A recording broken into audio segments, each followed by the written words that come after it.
Сайн мэцхан залуучуудаа IT гихтшин байна. Энэ удаагийн видеогоор танд оновчтой сайн CPU кулер сонгоход нь туслая. Юуны өмнө CPU-ний ажиллагааны талаар товчхон тайлбар өгье. Орчин үеийн CPU-нууд хоёр юмнаас хамаарч өөрийнхөө герц буюу бүүстийг гаргадаг. Нэг нь болохоор температур, нөгөөх нь тэжээл зарцуулах бололцоо. Энэ хоёрын хамгийн оптимал нөхцөл үүснээр хамгийн өндөр герцийг гаргаж та FPS өндөрөөр авах боломжтой. Температур болон тэжээл зарцуул бас хоорондоо хамааралтай. Илүү тэжээл зарцуулалттай CPU илүү халалт үүсгэдэг.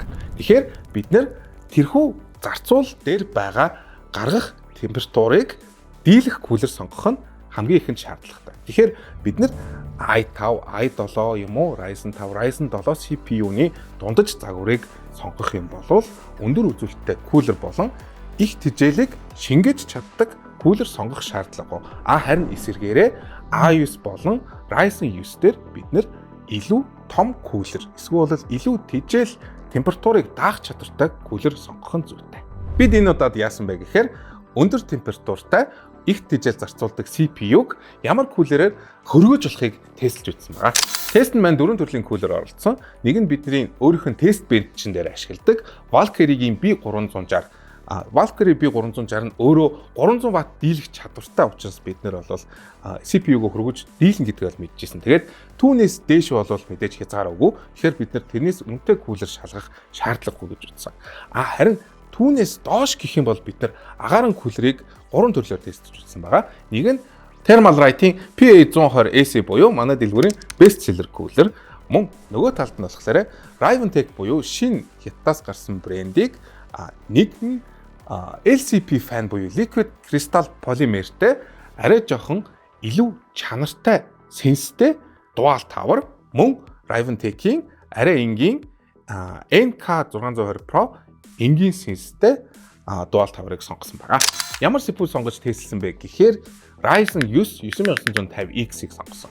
Яагаад 3D-ийг сонгоогүй вэ гэхээр 3D чипүүд нь өөрийн гэсэн frequency буюу boosting limitтэй байдаг. Тэр лимит нь бидний температур хэмжих нөгөө тэр орон зайд цөргөөр нөлөөлж байгаа учраас 9950X нь өөрөө 9950X 3D-гээ бодох юм бол арай өндөр халдаг. Тэгэхээр кулерний сонголт илүү халдаг CPU-н дээр шалгуул зүйтэй болов гэж үзсэн. Үр дүнг танилцуулахаас өмнө яаж тест хийснийхэн талаар хуваалцъя. За тэгэхээр бордон дээр ганц хоёр тохиргоонууд байдаг. Нэг нь болохоор тэжээлийн хязгаарлалт, нөгөөх нь болохоор илүү герц нэмэх AMD-ийн ганц хоёр аргууд байдаг. Тэгэхээр би AMD-ийн PBO буюу Precision Boost Overdrive-ыг асаагаад CPU-н дээр аль болох потенциалын хамгийн өндөр герц өгөхөөр 200 МГц нэмж тавьсан байгаа. Мөн тэрнээс гадна бид бордо ASRock-ийн X870E-гээр сонгосон. Яагаад гэхээр X870E Nova загвар нь өөрөө хамгийн их тэжээл зарцуулах потенциалыг өгж байгаа. Тэгэхээр бордны хязгаар нь өөрөө 353 Вт-тай. Харин бидний зарцуулалт нь тестэн дээр харагдана. Нэмээд их хавтан дээр сенсийн тохиргоо хийсэн байгаа. Сенсийн тохиргоо яагаад хийж байгаа юм бэ гэхээр энэ сенснүүд нь өөр учир эргэлтний хурд өөр, чимээ нь өөр болохоор стандартчлах шаардлагатай. Яаж стандартчилсан бэ гэхээр 50 градус хүрвэл 50% сенснүүдээр ажиллана. 75 градус хүрэх юм бол 65%-тай ажиллана. Харин 95 градус хүрэх юм бол 80%-тай ажиллахаар таарсан байна. Одоо танд хийсэн тестнийхээ үр дүнг танилцуулъя.